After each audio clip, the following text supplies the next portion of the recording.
Malta lesta biex toħloq u tħeġġeġ iktar diskussjoni fost il-membri tal-Unjoni Ewropea dwar materji li huma ta' sfida l-istess Unjoni. Għal dan is-Segretarju Parlamentari Ian Borg waqt breakfast briefing organizzat mill-European Policy Center fi Brussell li fih ippreżenta l-prijoritajiet ta' Malta għall-Presidenza tal-Kunsill tal-Unjoni Ewropea.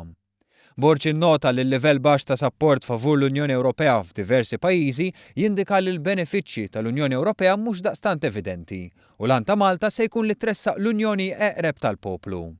B'dan il-ħsieb fost il-prijoritajiet li fuqhom se tiffoka l-Presidenza Maltija hemm l-inklużjoni soċjali, l-ugwaljanza, is-sigurtà u l-migrazzjoni b'mod partikolari li r-responsabbiltà għall-immigrazzjoni tinqasam b'mod ugwali fost il-membri tal-Unjoni Ewropea.